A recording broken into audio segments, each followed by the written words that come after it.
प्रेम से बोलिए सिया रामचंद्र की जय, पवन पुत्र हनुमान की जय। प्यारे भक्तों, आइए आज कार्तिक महीने की प्रथम मंगलवार को हम श्रवण करते हैं मंगलवार हनुमान जी और राम जी की पावन कथा। इन कथाओं को श्रद्धा पूर्वक श्रवण करने मात्र से ही आपकी मनोकामना पूर्ण हो जाएगी। तो आइए श्रवण करते हैं कथा। भक्तों, मर्यादा पुरुषोत्तम भगवान श्री राम के परम भक्त श्री हनुमान जी के बारे में तो सभी जानते हैं। ये भी जानते हैं कि दशरथ नंदन राम हनुमान के हृदय में बसते हैं। लेकिन क्या आपको यह पता है कि एक बार पवन सुत हनुमान राम जी से ही लड़ने पहुंच गए?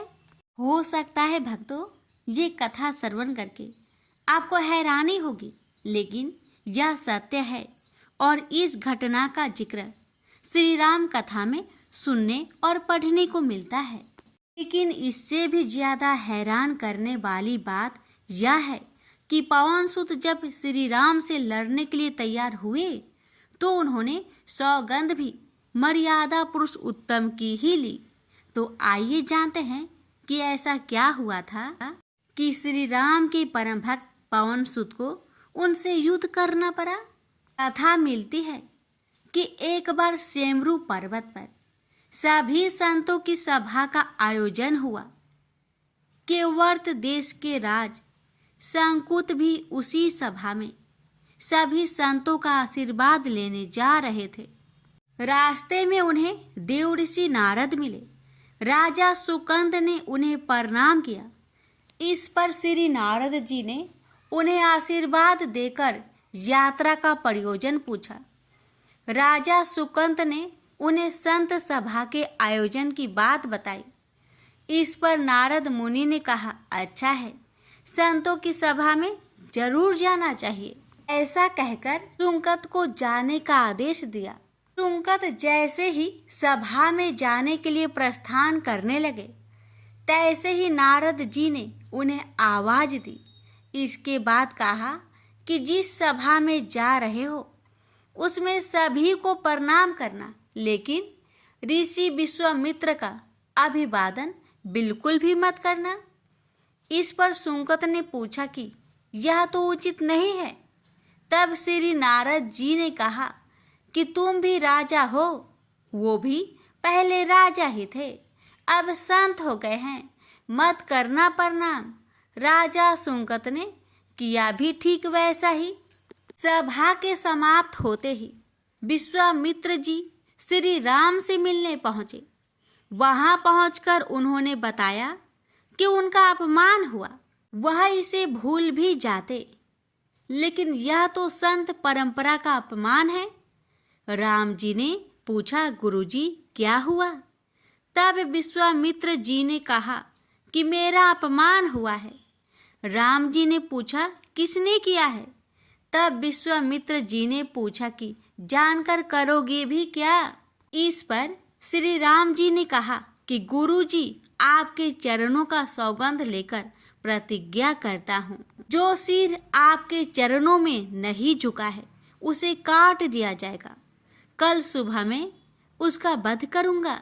श्री राम की इस सौगंध का जैसे ही राजा सुकंद को पता चला, वह नारद मुनि को ढूंढने लगे। काफी देर तक वह परेशान रहे, लेकिन नारद मुनि उन्हें मिल ही नहीं रहे थे। व्याकुल होकर जब वह रोने लगे, तब नारद जी प्रकट हुए। सुकंद ने हाथ जोड़कर उन्हें सारी बात कह सुनाई, साथ ही प्राण दान की विनती की। इस पर नारद जी ने उन्हें माता अंजनी की शरण में जाने की सलाह दी। ये भी कहा कि अगर उन्होंने तुम्हें बचाने का वचन दे दिया तो तुम जरूर बच जाओगे। लेकिन यह भी कहा कि वह किसी को यह नहीं बताएंगे कि नारद जी ने उन्हें यह सलाह दी है। राजा सुकंद के रोने की आवाज सुनकर माता अंजनी बाहर पहुंची। तब उन्होंने कहा कि माता, मुझे बचा ले, अन्यथा विश्वामित्र जी मुझे मार डालेंगे। इस पर माता अंजनी ने सुकंद को उसके प्राण बचाने का वचन दिया। उन्होंने कहा कि तुम शरण में हो, तुम्हें कोई नहीं मार सकता। इसके बाद राजा सुकंद को विश्राम करने के लिए कहा। शाम ढले जब हनुमान जी माता अंजनी के पास पहुंचे तो उन्होंने सारी बात बताई, लेकिन सुकंद को बुलाने से पहले पवन सुत से सौगंध लेने को कहा। तब श्री हनुमान जी ने कहा कि वह श्री राम के चरणों की सौगंध लेते हैं कि वह सुकंद के प्राणों की रक्षा करेंगे। तब माता अंजनी ने राजा को बुलाया। हनुमान जी ने पूछा, कौन तुम्हें मारना चाहता है? तब सुकंद ने बताया कि श्री राम उन्हें मार डालेंगे। इतना सुनते ही माता अंजनी हैरान रह गई। उन्होंने कहा कि तुमने तो विश्वामित्र जी का नाम लिया था। तब राजा ने कहा कि नहीं, वो तो मरवा डालना चाहते हैं, लेकिन मारेंगे तो राम ही। हनुमान जी ने राजा सुकंद को उनकी राजधानी में छोड़ा और श्री राम के दरबार में पहुंचे। वहां पहुंचकर उन्होंने राम जी से पूछा कि वह कहाँ जा रहे हैं। तब मर्यादा पुरुषोत्तम ने बताया कि वह राजा सुकंद का वध करने जा रहे हैं। तब हनुमान जी ने कहा, प्रभु उसे मत मारिए। राम जी ने कहा कि वह तो अपने गुरु की सौगंध ले चुके हैं, आप पीछे नहीं हट सकते। हनुमान जी ने कहा, प्रभु मैंने उसके प्राणों की रक्षा के लिए अपने इष्ट देव यानी कि आपकी सौगंध ली है। तब राम जी कहते हैं, ठीक है, तुम अपना वचन निभाओ, मैं तो उसे मारूंगा। हनुमान जी राजा सुकंद को लेकर पर्वत पर पहुंचे और राम नाम का कीर्तन करने लगे। उधर राम जी राजा सुकंद को मारने के लिए उनकी राजधानी पहुंचे, लेकिन वह नहीं मिले। तो वह उन्हें ढूंढते हुए पर्वत पर पहुंचे। वहां हनुमान राम मंत्र का जप कर रहे थे। राम जी को देखते ही सुकंद डर गए। उन्होंने कहा कि अब तो राम जी उसे मार ही डालेंगे। वह बार बार हनुमान जी से पूछता कि बच जाएंगे हम। तब उन्होंने कहा कि राम मंत्र का जप करते रहो और निश्चिंत रहो, भगवान नाम पर पूरा भरोसा रखो। लेकिन वह काफी डरे हुए थे, तो हनुमान जी ने सुकंद को राम नाम मंत्र के घेरे में बैठा दिया। इसके बाद राम नाम जपने लगे। राम जी ने राजा सुकंद को देखकर जब बाण चलाना शुरू किया तो वह राम नाम के मंत्र के आगे विफल हो जाते। राम जी हताश हो गए कि क्या करें। यह दृश्य देखकर श्री लक्ष्मण जी को लगा कि हनुमान जी भगवान राम को परेशान कर रहे हैं, तो उन्होंने स्वयं ही हनुमान जी पर बाण चला दिया।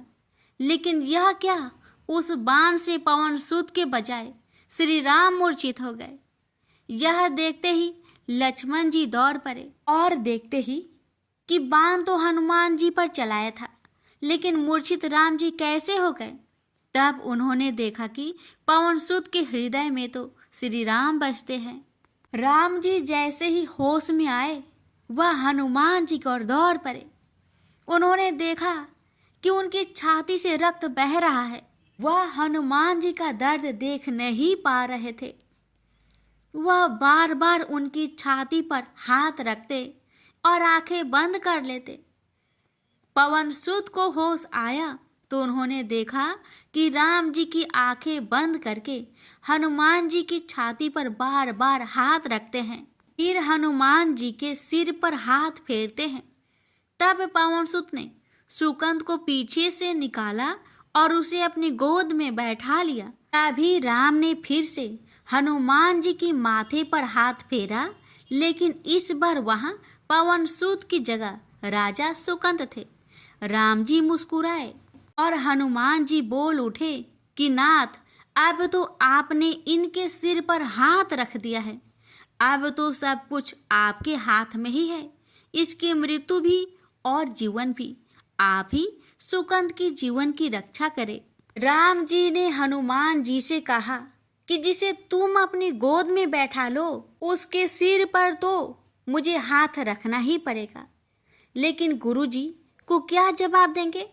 तभी हनुमान जी को विश्वामित्र जी सामने से आते दिखाई पड़े। उन्होंने राजा सुकंद से कहा कि जाओ, तब प्रणाम नहीं किया तो क्या हुआ, अब कर लो। राजा ने दौड़कर विश्वामित्र जी का अभिवादन किया।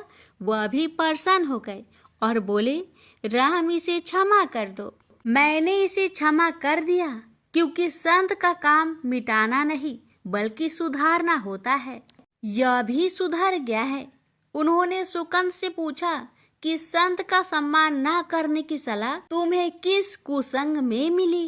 राजा सुकंद विश्वामित्र जी से कुछ कहते कि इससे पहले नारद मुनि प्रकट हो गए। उन्होंने सारी घटना कह सुनाई। तब विश्वामित्र जी ने पूछा कि नारद, तुमने ऐसी सलाह क्यों दी? तब नारद जी ने कहा, अक्सर ही लोग मुझसे पूछते थे कि राम बरे या राम का नाम बरा, तो मैंने सोचा कि क्यों न कोई लीला हो जाए कि लोग अपने आप ही समझ ले कि भगवान से अधिक भगवान के नाम की ही महिमा है। प्रेम से बोलिए जय श्री राम। सीता मैया की जय। पवन पुत्र हनुमान की जय। हनुमान जी और उनके पुत्र मकरध्वज की कथा। पवन पुत्र हनुमान बाल ब्रह्मचारी थे, लेकिन मकरध्वज को उनका पुत्र कहा जाता है। यह कथा उसी मकरध्वज की है। वाल्मीकि रामायण के अनुसार लंका जलाते समय आग की तापिश के कारण हनुमान जी को बहुत पसीना आ रहा था। इसलिए लंका दहन के बाद जब उन्होंने अपनी पूंछ में लगी आग को बुझाने के लिए समुद्र में छलांग लगाई, तो उनके शरीर से पसीने की एक बड़ी सी बूंद समुद्र में गिर पड़ी। उस समय एक बड़ी मछली ने भोजन समझ वह बूंद निगल ली। उसके उदर में जाकर वह बूंद एक शरीर में बदल गई। एक दिन पाताल के असुर राज अहिरावण के सेवकों ने उस मछली को पकड़ लिया। जब वे उसका पेट चीर रहे थे, तो उसमें से बानर की आकृति का एक मनुष्य निकला। वे उसे अहिरावण के पास ले गए। अहिरावण ने उसे पातालपुरी का रक्षक नियुक्त कर दिया। यही बानर हनुमान पुत्र मकरध्वज के नाम से प्रसिद्ध हुआ। तब राम और रावण में युद्ध हो रहा था। तब रावण की आज्ञा अनुसार अहिरावण राम लक्ष्मण का अपहरण कर उन्हें पातालपुरी ले गया। उनके अपहरण से वानर सेना भयभीत व शोकाकुल हो गई। लेकिन विभीषण ने यह भेद हनुमान के समक्ष प्रकट कर दिया। तब राम लक्ष्मण की सहायता के लिए हनुमान जी पातालपुरी पहुंचे। तब उन्होंने पाताल के द्वार पर एक बानर को देखा तो वे आश्चर्यचकित हो गए। उन्होंने मकरध्वज से उसका परिचय पूछा। मकरध्वज अपना परिचय देते हुए बोला, मैं हनुमान पुत्र मकरध्वज हूँ और पातालपुरी का द्वारपालक हूँ। मकरध्वज की बात सुनकर हनुमान क्रोधित होकर बोले, यह तुम क्या कह रहे हो दुष्ट? मैं बाल ब्रह्मचारी हूँ, फिर भला तुम मेरे पुत्र कैसे हो सकते हो? हनुमान का परिचय पाते ही मकरध्वज उनके चरणों में गिर गया और उन्हें प्रणाम कर अपनी उत्पत्ति की कथा सुनाई। हनुमान जी ने भी मान लिया कि वह उनका ही पुत्र है, लेकिन यह कहकर कि वे अभी अपने श्री राम और लक्ष्मण को लेने आए हैं। जैसे ही द्वार की ओर बढ़े, वैसे ही मकरध्वज उनका मार्ग रोकते हुए बोला, पिताश्री, यह सत्य है कि मैं आपका पुत्र हूँ, लेकिन अभी मैं अपने स्वामी की सेवा में हूँ, इसलिए आप अंदर नहीं जा सकते। हनुमान ने मकरध्वज को अनेक प्रकार से समझाने का प्रयास किया, किंतु वह द्वार से नहीं हटा। तब दोनों में घोर युद्ध शुरू हो गया। देखते ही देखते हनुमान जी उसे अपनी पूंछ में बांधकर पाताल में प्रवेश कर गए। हनुमान सीधे देवी मंदिर में पहुंचे, जहां अहिरावण राम लक्ष्मण की बलि देने वाला था। हनुमान जी को देखकर चामुंडा देवी पाताल लोक से प्रस्थान कर गई। तब हनुमान जी देवी रूप धारण करके वहां स्थापित हो गए।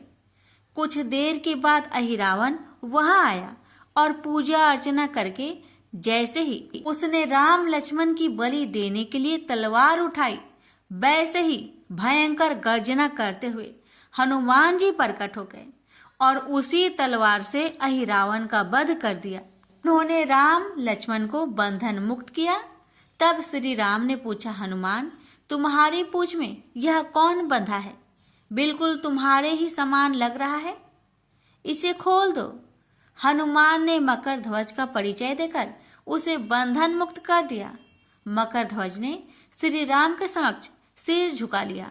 तब श्री राम ने मकर ध्वज का राज्य अभिषेक कर उसे पाताल का राजा घोषित कर दिया और कहा कि भविष्य में वह अपने पिता के समान दूसरों की सेवा करे। यह सुनकर मकर ध्वज ने तीनों को प्रणाम किया। तीनों उसे आशीर्वाद देकर वहां से प्रस्थान कर गए। इस प्रकार मकर ध्वज हनुमान का पुत्र कहलाए। तो प्रेम से बोलिए, पवन पुत्र हनुमान की जय। अब श्रवण करेंगे राम नाम की महिमा की बड़ी ही सुंदर कथा। लंकापति रावण के वध के बाद जब अयोध्यापति प्रभु श्री राम की कीर्ति दूर दूर तक फैल रही थी और वह मर्यादा पुरुषोत्तम कहलाने लगे, तब एक दिन महादेव शिव की इच्छा भी मर्यादा पुरुषोत्तम श्री राम से मिलने की हुई। पार्वती को संग लेकर महादेव कैलाश पर्वत उतरकर अयोध्या नगरी के रास्ते चल पड़े। भगवान शिव और मां पार्वती को अयोध्या आया देखकर राम जी बहुत खुश हुए। माता जानकी ने उनका उचित आदर सत्कार किया और स्वयं भोजन बनाने के लिए रसोई में चली गई। इस बीच भगवान शिव ने श्री राम जी से पूछा, आपके सेवक हनुमान जी दिखाई नहीं पड़ रहे हैं? श्री राम बोले, वे बगीचे में हैं। शिव जी ने श्री राम जी से बगीचे में जाने की अनुमति मांगी और पार्वती जी का हाथ थामकर बगीचे में आ गए। बगीचे की खूबसूरती देखकर उनका मन मोहित हो गया। आम के एक घने वृक्ष के नीचे हनुमान जी दीन दुनिया से बेखबर गहरी नींद में सोए थे और एक लय में खराटे से राम नाम की ध्वनि उठ रही थी। चकित होकर शिव जी और माता पार्वती एक दूसरे की ओर देखने लगे। माता पार्वती मुस्कुरा उठी और वृक्ष की डालियों की ओर इशारा किया। राम नाम सुनकर पेड़ की डालियां भी झूमने लगी थी और इनके बीच से भी राम नाम उच्चारित हो रहा था।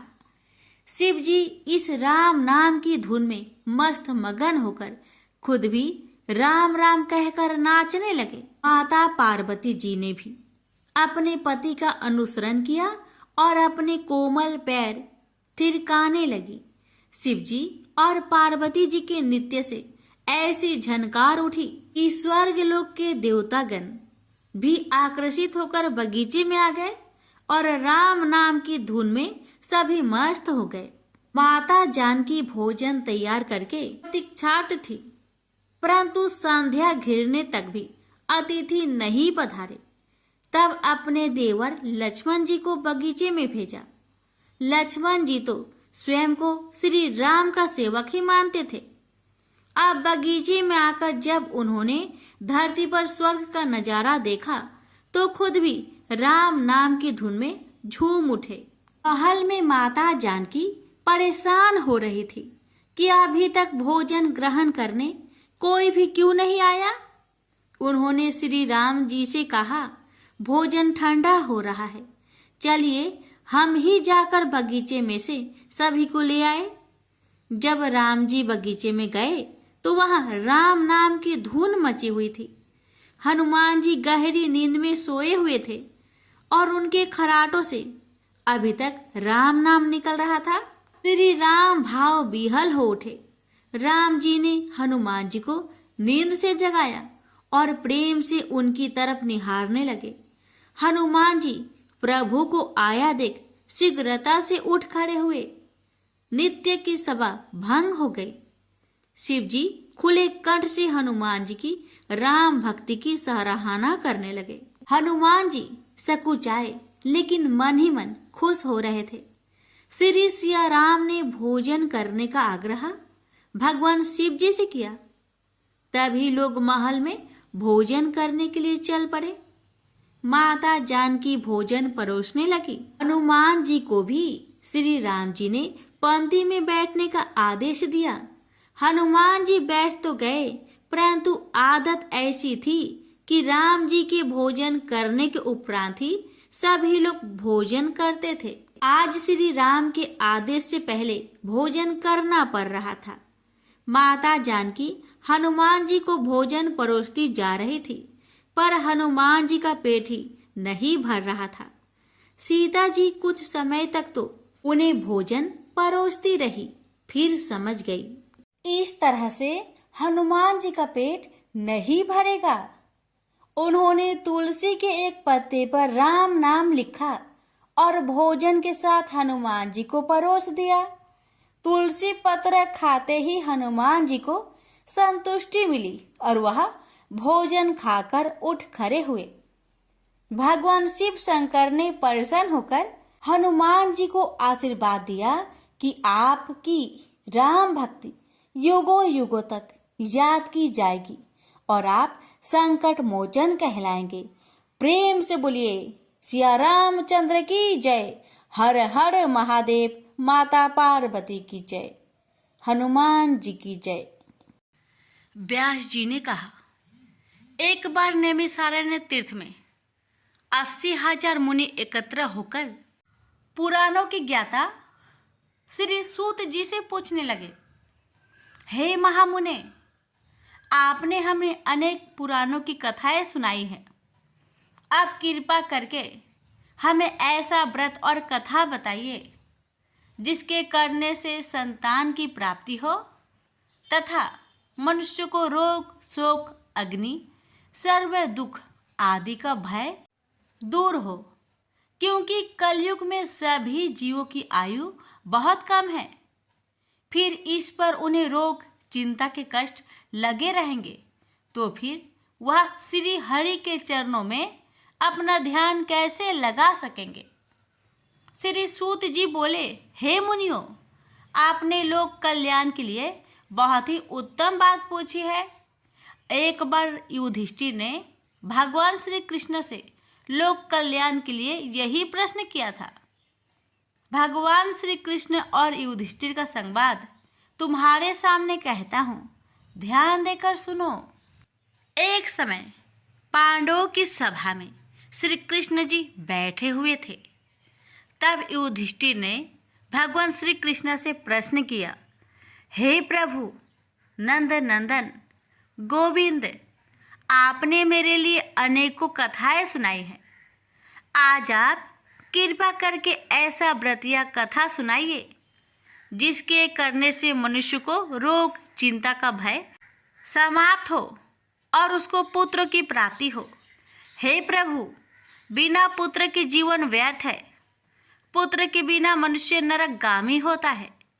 पुत्र के बिना मनुष्य पितृ ऋण से छुटकारा नहीं पा सकता और ना ही उसका पुण्यक नामक नरक से उद्धार हो सकता है। अतः पुत्रदायक व्रत बतलाइए। श्री कृष्ण भगवान बोले, हे राजन, मैं एक प्राचीन इतिहास सुनाता हूँ, आप उसे ध्यान पूर्वक सुनो। कुंडलपुर नामक एक नगर था। उसमें नंदा नामक एक ब्राह्मण रहता था। भगवान की कृपा से उसके पास सब कुछ था, फिर भी वह दुखी था। उसका कारण यह था कि ब्राह्मण की स्त्री सुनंदा की कोई संतान न थे। सुनंदा पतिव्रता थी, भक्तिपूर्वक श्री हनुमान जी की आराधना करती थी। मंगलवार के दिन व्रत करके अंत में भोजन बनाकर हनुमान जी का भोग लगाने के बाद स्वयं भोजन करती थी। एक बार मंगलवार के दिन ब्राह्मणी गृह कार्य की अधिकता के कारण हनुमान जी को भोग ना लगा सकी, तो इस पर उसे बहुत दुख हुआ। उसने कुछ भी नहीं खाया और अपने मन में प्रण किया कि अब तो अगले मंगलवार को ही हनुमान जी का भोग लगाकर अन्न जल ग्रहण करूंगी। ब्राह्मणी सुनंदा प्रतिदिन भोजन बनाती, श्रद्धापूर्वक पति को खिलाती, परंतु स्वयं भोजन नहीं करती और मन ही मन श्री हनुमान जी की आराधना करती। इसी प्रकार 6 दिन गुजर गए और ब्राह्मणी सुनंदा अपने निश्चय के अनुसार भूखी प्यासी निराहार रही। अगले मंगलवार को ब्राह्मणी सुनंदा प्रातः काल ही बेहोश होकर गिर पड़ी। ब्राह्मणी सुनंदा की इस असीम भक्ति के प्रभाव से श्री हनुमान जी बहुत प्रसन्न हुए और प्रकट होकर बोले, सुनंदा, मैं तेरी भक्ति से बहुत प्रसन्न हूँ, तू उठ और वर मांग। सुनंदा अपने आराध्य देव श्री हनुमान जी को देखकर आनंद की अधिकता से विह्वल हो श्री हनुमान जी के चरणों में गिरकर बोली, हे प्रभु, मेरे कोई संतान नहीं है, कृपा करके मुझे संतान प्राप्ति का आशीर्वाद दे, आपकी अति कृपा होगी। श्री महावीर जी बोले, तेरी इच्छा पूर्ण होगी, तेरे एक कन्या पैदा होगी, उसके अष्टांग प्रतिदिन सोना दिया करेंगे। इस प्रकार कहकर श्री महावीर जी अंतर्ध्यान हो गए। ब्राह्मणी सुनंदा बहुत हर्षित हुई और सभी समाचार अपने पति से कहा। ब्राह्मण देव कन्या का वरदान सुनकर कुछ दुखी हुआ, परंतु सोना मिलने की बात सुनी तो बहुत प्रसन्न हुआ। विचार किया कि ऐसी कन्या के साथ मेरी निर्धनता भी समाप्त हो जाएगी। श्री हनुमान जी की कृपा से वह ब्राह्मणी गर्भवती हुई और 10वें महीने में उसे बहुत ही सुंदर पुत्री प्राप्त हुई। यह बच्ची अपने पिता के घर में ठीक उसी तरह बढ़ने लगी जिस प्रकार शुक्ला पक्ष की चंद्रमा बढ़ता है। 10वें दिन ब्राह्मण ने उस बालिका का नामकरण संस्कार कराया। उसके कुल पुरोहित ने उस बालिका का नाम रत्नावली रखा, क्योंकि यह कन्या सोना प्रदान किया करती थी। इस कन्या ने पूर्व जन्म में बड़े ही विधान से मंगल देव का व्रत किया था। रत्नावली का अष्टांग बहुत सा सोना देता था। उस सोने से नंदा ब्राह्मण बहुत ही धनवान हो गया। अब ब्राह्मणी भी बहुत अभिमानी करने लगी। समय बीतता रहा। अब रत्नावली 10 वर्ष की हो चुकी। एक दिन जब नंदा ब्राह्मण प्रसन्नचित्त था, तब सुनंदा ने अपने पति से कहा, मेरी पुत्री रत्नावली विवाह की योग हो गई है, अतः आप कोई सुंदर तथा योग वर देकर इसका विवाह कर दे। यह सुन ब्राह्मण बोला, अभी तो रत्नावली बहुत छोटी है। तब ब्राह्मणी बोली, शास्त्रों की आज्ञा है कि कन्या 8वें वर्ष में गौरी, 9 वर्ष में रोहिणी, 10वें वर्ष में कन्या, इसके पश्चात रजवाला हो जाती है। गौरी के दान से पाताल लोक की प्राप्ति होती है, रोहिणी के दान से वैकुंठ लोक की प्राप्ति होती है, कन्या के दान से इंद्रलोक में सुखों की प्राप्ति होती है। अगर हे पतिदेव रजवाला का दान किया जाता है तो घोर नरक की प्राप्ति होती है। इस पर ब्राह्मण बोला, अभी तो रत्नावली मात्र 10 ही वर्ष की है और मैंने तो 16-16 साल की कन्याओं का विवाह कराए हैं, अभी जल्दी क्या है। तब ब्राह्मणी सुनंदा बोली, आपको तो लोभ अधिक हो गया है। शास्त्रों में कहा गया है कि माता पिता और बड़ा भाई रजवाला कन्या को देखते हैं तो वह अवश्य नरकगामी होते हैं। तब ब्राह्मण बोला, अच्छी बात है, कल मैं अवश्य ही योग वर की तलाश में अपना दूत भेजूंगा। दूसरे दिन ब्राह्मण ने अपने दूत को बुलाया और आज्ञा दी कि जैसी सुंदर मेरी कन्या है वैसा ही सुंदर वर उसके लिए तलाश करो। दूत अपने स्वामी की आज्ञा पाकर निकल पड़ा। पंपई नगर में उसने एक सुंदर लड़के को देखा। यह बालक एक ब्राह्मण परिवार का बहुत गुणवान पुत्र था। इसका नाम सोमेश्वर था। दूत ने इस सुंदर व गुणवान ब्राह्मण पुत्र के बारे में अपने स्वामी को पूर्ण विवरण दिया। ब्राह्मण नंदा को भी सोमेश्वर अच्छा लगा और फिर शुभ मुहूर्त में विधि पूर्वक कन्यादान करके ब्राह्मण ब्राह्मणी संतुष्ट हुए। परंतु ब्राह्मण के मन तो लोभ समाया हुआ था।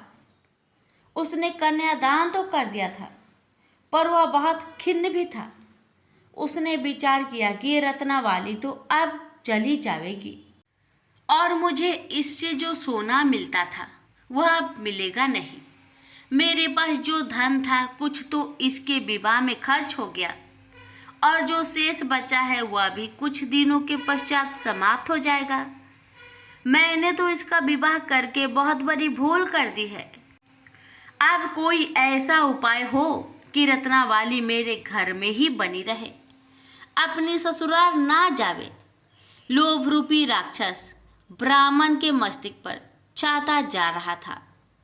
रात भर अपनी सैया पर बेचैनी से करवटें बदलते बदलते उसने एक बहुत ही क्रूर निर्णय लिया।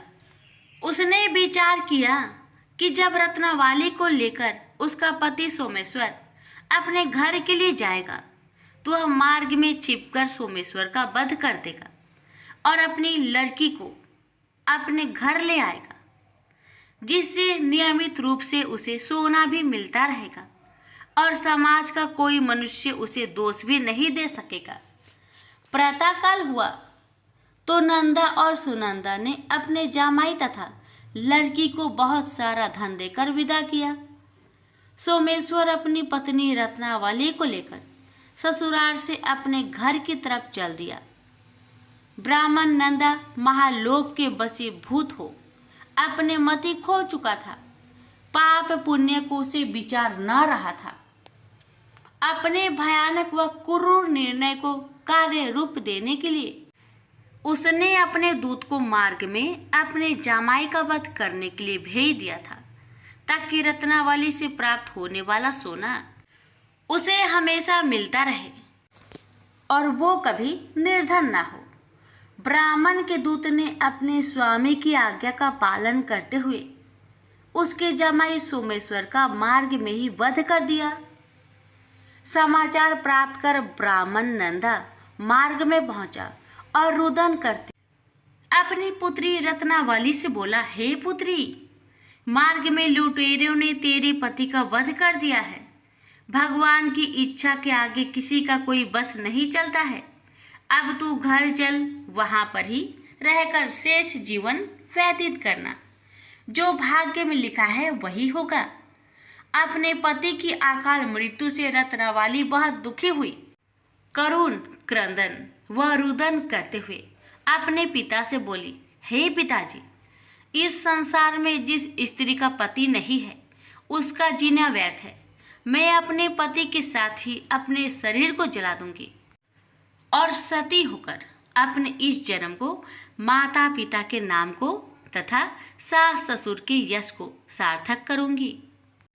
ब्राह्मण नंदा अपनी पुत्री रत्नावली के वचनों को सुनकर बहुत दुखी हुआ। विचार करने लगा, मैंने व्यर्थ ही जामाई वध का पाप अपने सिर लिया। रत्नावली तो उसके पीछे अपने प्राण तक देने को तैयार हो। मेरा तो दोनों तरफ से मरण हो गया। धन तो अब मिलेगा नहीं। जामाई वध के पाप के फलस्वरूप यम यातना भी भुगतनी पड़ेगी। यह सोचकर वह बहुत खिन्न हुआ। सोमेश्वर की चिता बनाई गई।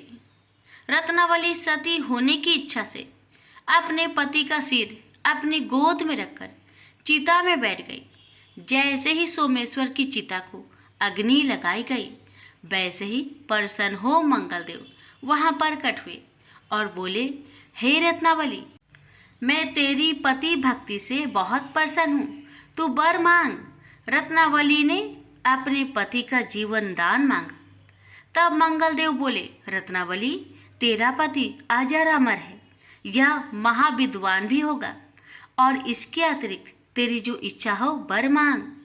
तब रत्नावली बोली, हे ग्रहों के स्वामी, यदि आप मुझ पर प्रसन्न हैं तो मुझे यह वरदान दीजिए कि जो भी मनुष्य मंगलवार के दिन प्रातः काल लाल पुष्प लाल चंदन से पूजा करके आपका स्मरण करे, उसको रोग व्याधि ना हो, सज्जनों का कभी वियोग ना हो, सर्प अग्नि तथा शत्रुओं का भय ना रहे। जो स्त्री मंगलवार का व्रत करे वह कभी विधवा ना हो। मंगलदेव तथास्तु कहकर अंतर्ध्यान हो गए। सोमेश्वर मंगलदेव की कृपा से जीवित हो उठा। रत्नाबाली अपने पति को पुनः प्राप्त कर बहुत प्रसन्न हुई और मंगल देव का व्रत प्रत्येक मंगलवार को करके व्रतराज और मंगल देव की कृपा से इस लोक में सुख ऐश्वर्य को भोगते हुए अंत में अपने पति के साथ स्वर्ग लोक को गई। प्रेम से बोलिए मंगल देव की जय।